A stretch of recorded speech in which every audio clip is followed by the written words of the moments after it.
Queridos irmãos, nesse 15º domingo do tempo comum, nós iniciamos a leitura de uma série de parábolas que o Senhor conta segundo São Mateus.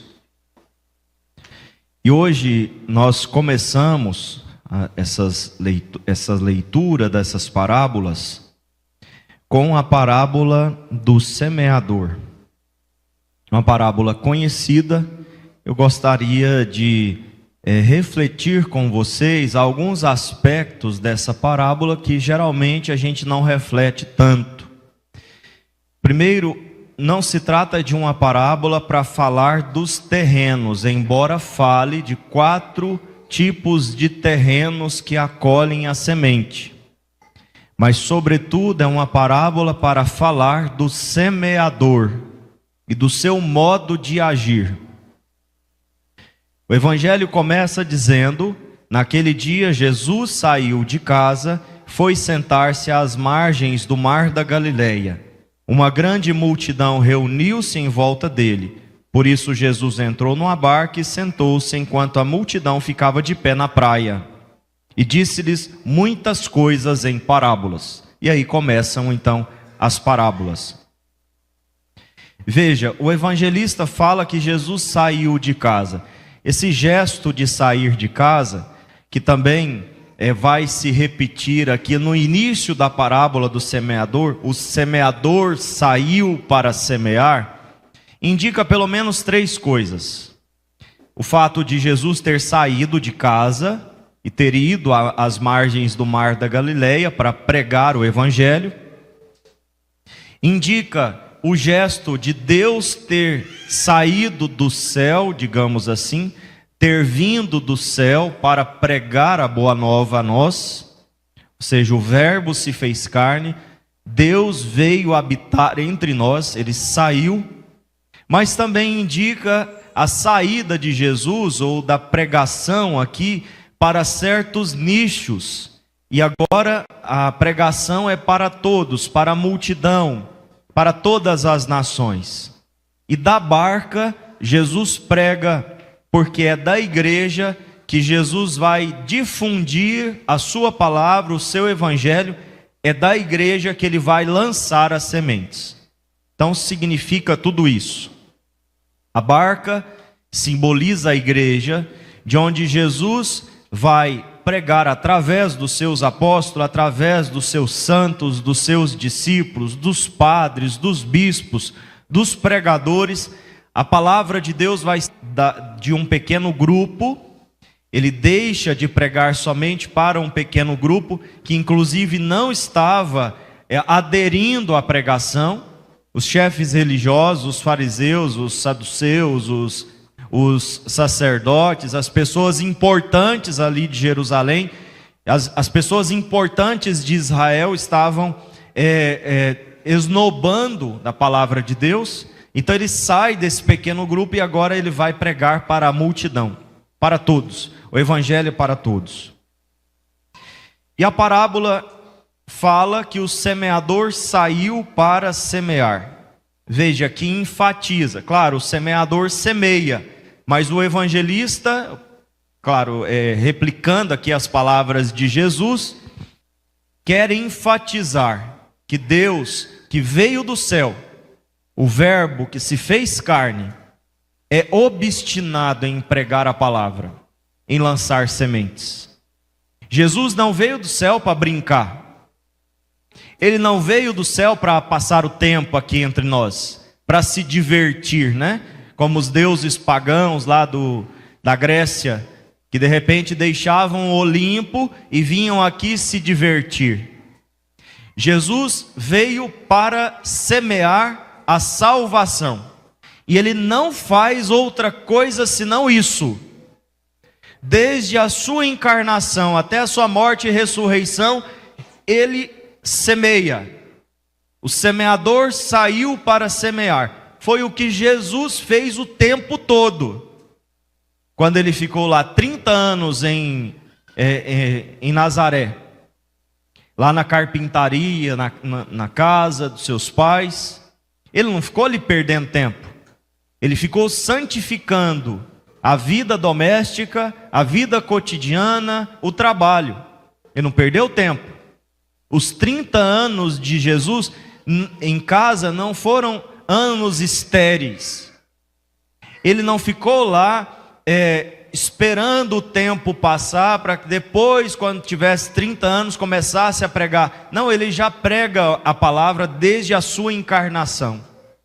Desde o momento em que ele assume a carne humana, quando ele nasce lá na estrebaria, em Belém, quando ele precisa fugir para o Egito, para não ser morto, quando ele vive o escondimento e a vida cotidiana, tudo o que ele fez foi semear a salvação, o perdão, a justiça, a paz, a salvação, a fidelidade em nossos corações. O semeador saiu para semear. E o semeador lança a semente em 4 terrenos diferentes. Terrenos que podem não coincidir totalmente, absolutamente com aquilo que nós somos.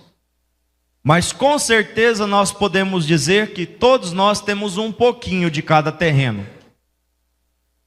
Agora notem, ele lança a semente em 4 terrenos diferentes, mas só um é fértil, só um é preparado, só um é adequado. Por que ele faz isso? Será que esse semeador é tão amador assim que ele desperdiça sementes? Será que esse semeador não sabe o que está fazendo e joga sementes aleatoriamente sem entender o terreno que está recebendo aquilo? Um é um terreno marginal, outro é um terreno pedregoso, outro é um terreno cheio de espinhos, cheio de ervas daninhas, outro é um terreno fértil. Será que o semeador, que é Jesus, como nós vimos, que veio para lançar a semente da salvação, e portanto é uma semente boa, será que ele desperdiça semente? Os agricultores aí sabem muito bem o custo que tem a semente. Eles não desperdiçam. Eles sabem a hora de lançar a semente, sabem se vai chover, se a terra está adubada, se está preparada adequadamente, porque eles não são doidos de jogar semente fora, porque é um insumo caro. Agora, por que Jesus faz isso? Porque a lógica de Jesus é diferente da nossa. A lógica de Deus é diferente da nossa. Enquanto nós procuramos resultados, o Senhor age movido pelo seu amor, pela sua misericórdia. E Ele joga as sementes em todos os terrenos, porque Ele não faz distinção de pessoas. Ele quer salvar a todos e dar a todos a oportunidade de terem contato com a sua palavra, com o seu amor. Ele não faz distinção, acepção de pessoas. Ele escolhe a todos. Ou seja, não é um amador, ele sabe muito bem o que está fazendo. E ele fez uma escolha que nós não faríamos. E muitas vezes não fazemos, mesmo levando o nome de cristãos. Nós não fazemos as escolhas de Cristo.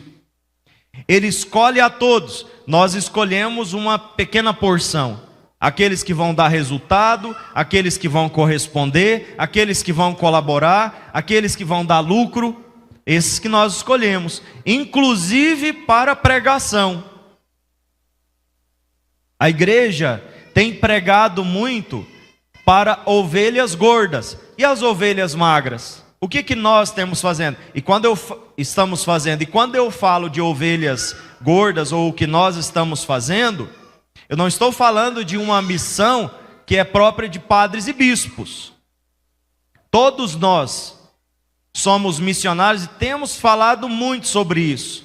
Eu, você, todos nós temos a missão de levar Jesus para as pessoas. Mas às vezes a gente fica falando para nós mesmos. Falando, dando pasto para a ovelha gorda. Enquanto tem gente lá de fora morrendo de fome.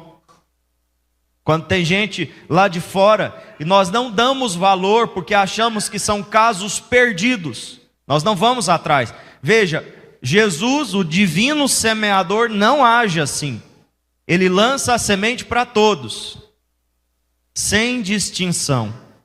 Então, quando você pensar assim, eu não vou dizer nada, eu não vou falar nada de Deus, eu não vou me ocupar com isso, eu não vou gastar tempo, eu não vou perder tempo, pense 2 vezes antes de fazer isso.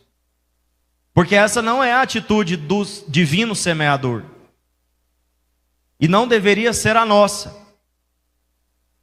Todos são destinatários do amor de Deus, absolutamente todos.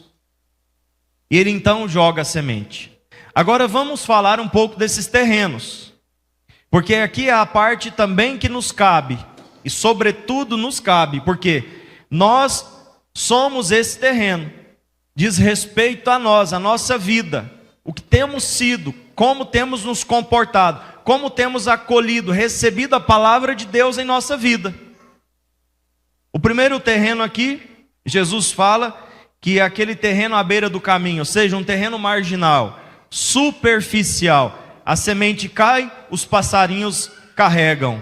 E ele vai explicar para os seus apóstolos que esses passarinhos são os demônios que carregam a semente. São aquelas pessoas que recebem a palavra de Deus de maneira superficial.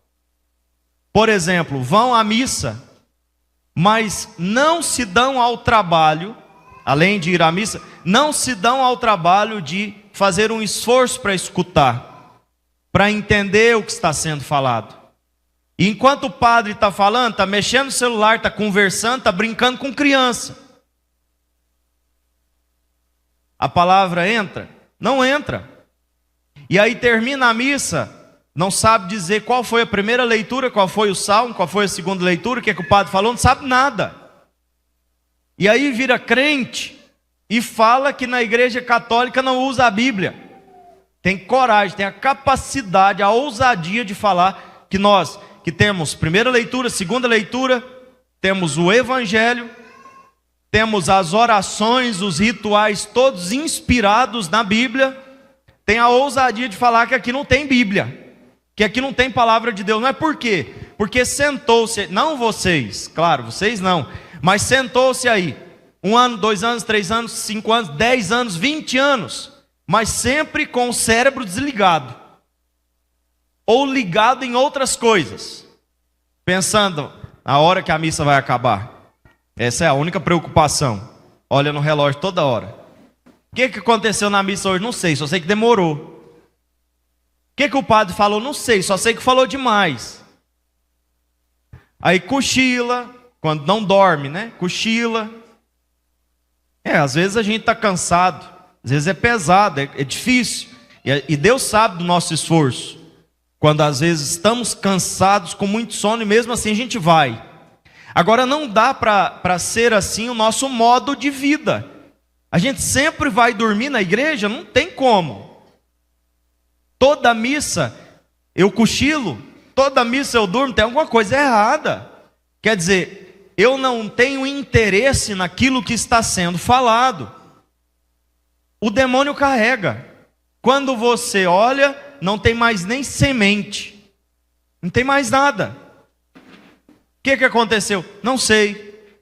E aquilo não surte efeito na minha vida, porque não entra em mim. Nós não podemos ser esse tipo de terreno. E todos nós temos pelo menos um pouquinho desse terreno. Porque eu já participei de tantos retiros, de tantas ocasiões, em que foi proclamada a palavra de Deus e eu não prestei atenção, não dei bola. É um pecado, todos nós.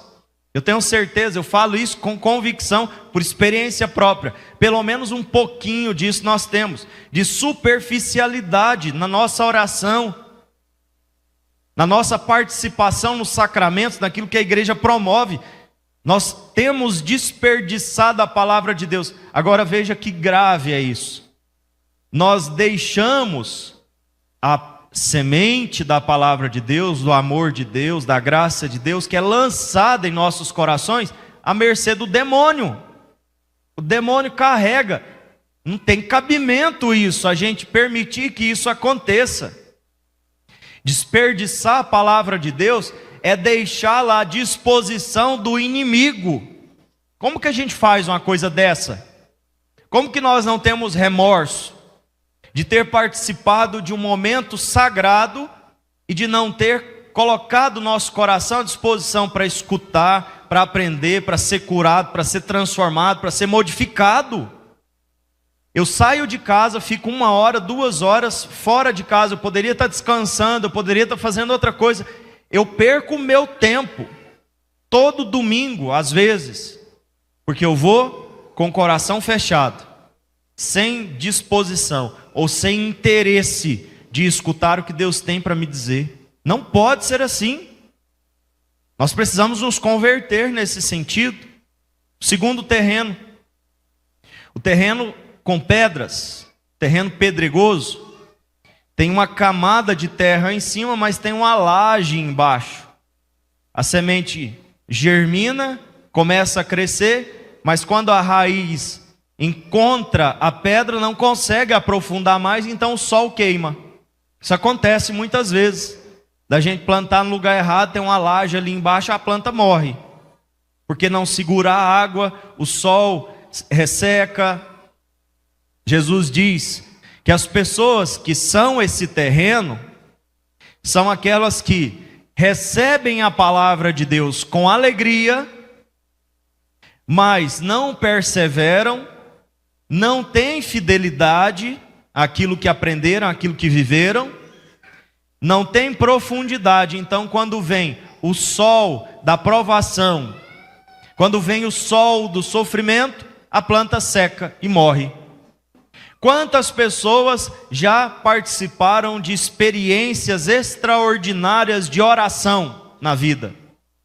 Manaim, Cursilho, retiro para casais, retiro de primeiro amor. Quantos de nós já vivemos experiências extraordinárias, onde nós fomos tocados pelo amor de Deus, pelo Espírito Santo de Deus, pela graça de Deus, pelos sacramentos, pela Virgem Maria. Voltamos desses momentos assim, pegando fogo. Só que nós não perseveramos naquilo que aprendemos lá. Não perseveramos na oração, nos sacramentos, na Santa Missa. Não perseveramos na adoração, na busca da santidade, na luta para viver os valores cristãos, para obedecer aos mandamentos. E aí o que acontece? Quando vem a tribulação, quando vem o deserto, quando vem o momento difícil, nós abandonamos a fé, mudamos de religião, ou às vezes até viramos ateus. Se você não persevera, se você não tem constância nos seus propósitos com Deus, você vai morrer quando vier a tribulação, os dias difíceis. E veja, meu irmão, minha irmã, dia difícil tem para todo mundo. Tem de sobra. Sofrimento, tribulação, perseguição, tem de sobra para todo mundo. Não precisa de você ser cristão para você ter que sofrer. Sofrimento faz parte da vida humana. Está vivo, vai sofrer. Agora, como que nós enfrentamos isso? Como que nós acolhemos a dificuldade, a penúria, a tribulação? Como que nós enfrentamos? Depende de como nós estamos na nossa vida espiritual. Se temos profundidade na nossa vida espiritual, a gente resiste. Ou seja, tem raiz lá embaixo, lá no fundo.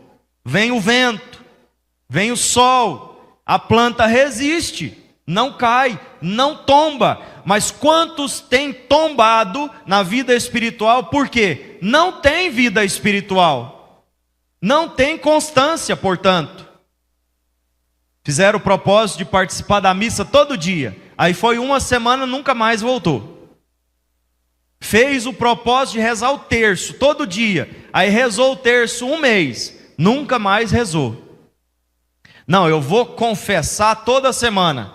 Ou de 15 em 15 dias. Aí confessou 1 vez, 2 vezes, nunca mais voltou para confessar. caiu no pecado e não quer sair dali.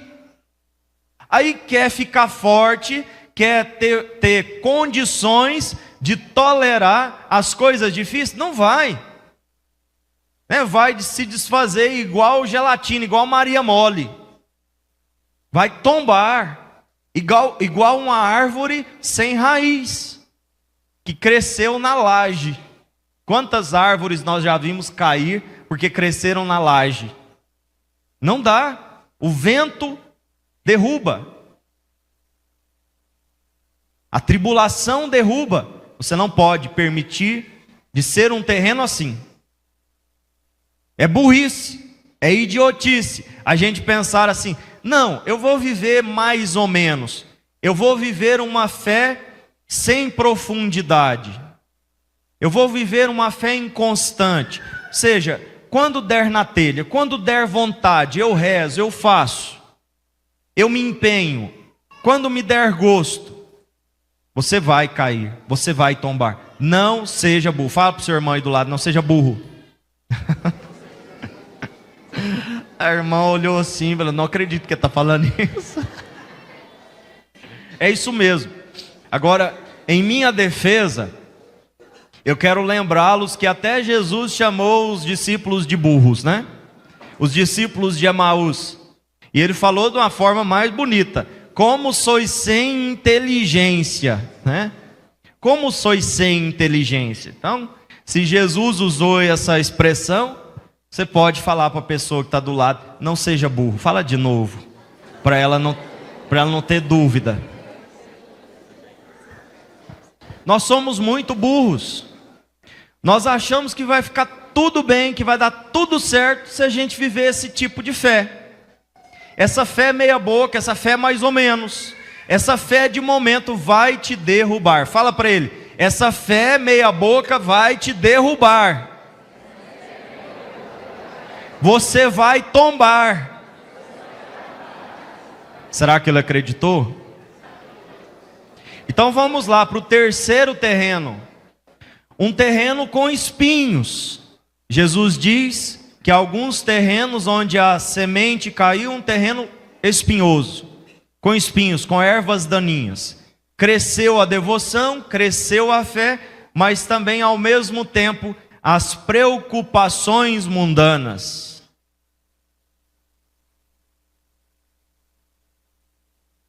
A ilusão das riquezas. Ou seja, deixei crescer, progredir na minha vida as preocupações e as ilusões. Sufocou a minha fé. Se não sufocou, vai sufocar um dia. Vai ser sufocado e não vai produzir fruto, vai morrer. Eu pergunto aqui: quem não tem nenhuma preocupação, levanta a mão. Quem não tem? Bom, ninguém levantou a mão, né? Até as crianças têm preocupações. E tem mesmo, né? Que hora que vai sair o mamá, né? Por exemplo. Elas se preocupam, que hora que eu vou brincar, que hora que vai sair o mamá. Elas preocupação, é uma preocupação.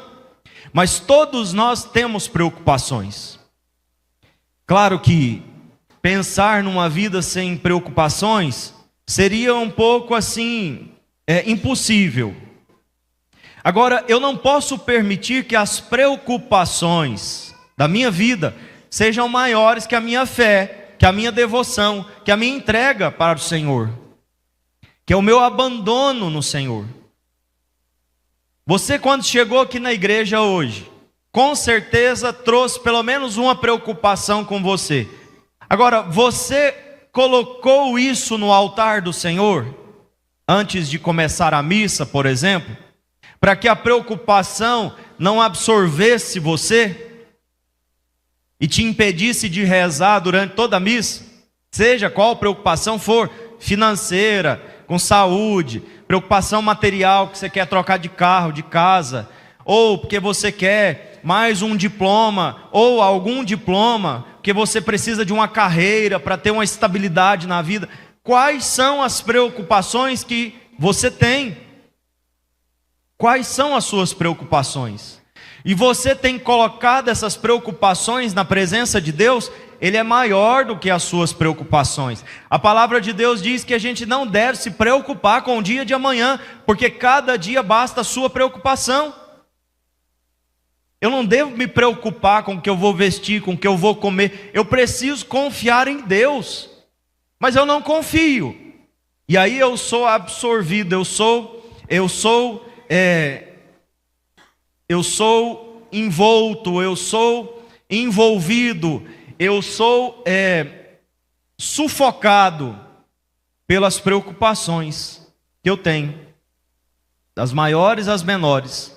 Perco o sono por causa de ansiedade, não consigo me relacionar com as pessoas, não consigo trabalhar direito, não consigo ter paz. Ou seja, a falta de paz significa que a preocupação cresceu além da minha fé, cresceu além da minha esperança, cresceu além da minha entrega confiante ao Senhor, que cuida de mim. Não importa em que circunstância, não importa o que está acontecendo, não importa o resultado final, eu sou vitorioso. Eu preciso saber disso. A palavra de Deus diz que nós somos vitoriosos naquele que nos amou. Aliás, mais do que vencedores, naquele que nos amou. Eu sou mais que vencedor e eu fico me preocupando com o resultado. Se eu já tenho esse resultado, o resultado é a vitória, porque eu estou com Cristo, Ele está comigo, eu não estou sozinho. A minha fé não é uma fé inútil, frágil, de momento, uma fé que muda, ou seja, a fé verdadeira, não é assim. E agora eu estou falando do conteúdo da fé, que é o próprio Deus na nossa vida. Não estou falando dos meus atos de fé, mas o conteúdo da fé.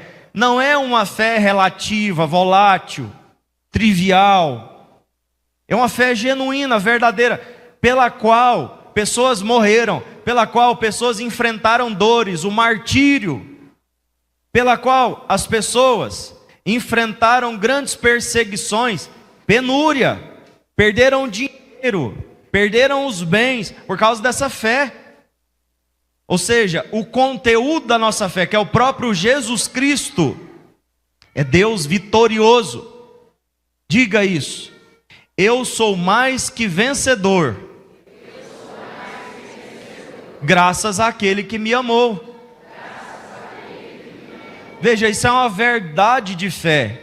Agora o resultado, nós já sabemos, é a vitória. Agora como isso vai acontecer, depende de Deus, depende da vontade dEle. Eu não posso pretender, que Deus faça as coisas do meu jeito, porque senão eu seria Deus e não Ele. Mas se eu não tiver a coragem de arrancar esses espinhos, essas ervas daninhas, ou seja, essas preocupações e a ilusão das riquezas, a ilusão do ter, do poder, do ser, das coisas deste mundo, se eu não tiver coragem de arrancar isso da minha vida, como nós meditamos muito essa semana passada, quebrar os altares desses deuses falsos que eu construí, quebrar os deuses e quebrar os altares para esses deuses falsos que eu tenho enfeitado com os dons que Deus me deu. Se eu não tiver coragem de fazer isso, a vida vai me sufocar. A vida vai me sufocar. E por fim, Jesus fala de um terreno fértil, que acolhe a palavra e dá fruto. 100 por 1, 30 por 1, ou seja, dá fruto. Funciona. Nós temos também um pouco desse terreno na nossa vida. E a nossa missão, nosso trabalho, nosso empenho de cada dia é fazer com que esse terreno fértil, cada dia mais, ganhe espaço na minha vida. Ou seja, que a minha vida vá se transformando cada dia mais num terreno fértil, para eu não desperdiçar a semente de Deus, para eu não desperdiçar o amor de Deus, a graça de Deus, a palavra de Deus, a salvação que Ele derrama na minha vida. Como nós temos desperdiçado permitindo que o nosso coração continue aquele terreno inapropriado, impróprio. E a pergunta é: quem é que vai mudar isso? Os agricultores modernos plantam até no deserto, né? Eles conseguem tecnologia para colocar ali adubo, né, para aguar. Eles conseguem plantar em lugares inóspitos. E se os agricultores modernos conseguem fazer essa proeza, o nosso Deus consegue muito mais. Então, se você olha para você assim, com humildade, com sinceridade, fala: eu sou um terreno inóspito, um lote baldio, né, cheio de ervas daninhas, cheio de coisa plantada, de pedra e trenheira. Eu sou esse terreno. Se você olha para você com sinceridade, como eu também devo olhar com sinceridade, e reconhecer que eu, em muitos aspectos, sou ainda impróprio para o plantio, nós vamos pedir a Jesus a graça, com humildade também pedir: Senhor, entra na minha vida, movimente essa terra, tire essas pedras, arranque esses espinhos, faça o que precisa ser feito, doa a quem doer, ou aonde doer, porque vai doer. Imagina você arrancar aí da sua vida uma laje, imagine arrancar do seu coração essas ervas daninhas, que muitas vezes são a sua segurança, é a única coisa que você acha que tem. A única coisa que eu tenho plantado em mim é esse carrapicho, né? Eu vou deixar arrancar? A única coisa que eu tenho arrancado que eu tenho plantado aqui em mim, né, é, sei lá, picão, né? Só trem que não presta, né? Como é que é o nome daquele negócio, aquele que tem uma cabecinha de parece vaca, cabeça de vaca? É que, sabe? Que tem dois chifrinhos assim que entra e não sai, né? Hã? Como é que é? Vixe Maria, cada um tá falando um trem. Chifre de carneiro? Chifre de carneiro. Eu conhecia por outro nome, que era benzinho. Benzinho, né? A única coisa que eu tenho plantado em mim é benzinho, aquele negócio com chifre que entra assim quando você passa, gruda na calça. Depois você não consegue tirar direito, daí de repente você está sentado, encosta a perna e aquele espinho entra. Deixa Deus arrancar. Pare de ser apegado a trem que não presta. Ah, mas é a única coisa que eu tenho, não importa. Deixa Deus tirar tudo. Porque o que Ele quer é plantar uma semente boa, que dê fruto, que produza fruto de santidade, de salvação. Nós vamos pedir essa graça ao Senhor. Viemos aqui nesta Santa Missa e não queremos sair daqui do mesmo jeito. Né? Chega de perder tempo, chega de desperdiçar semente que Deus tem jogado generosamente na nossa vida. Fala para o irmão que está do lado: para de desperdiçar a semente. Deixa de ser louco. Não saia daqui do mesmo jeito que você entrou. Ó, ninguém falou para a irmã Faustina, ninguém falou para a Elaine lá. E o Miguel muito menos. Tem que falar para todo mundo. Ah, vocês falaram? Pronto. Estão convencidos, sim ou não? Sim. Então nós vamos prosseguir agora com a consagração do nosso dízimo.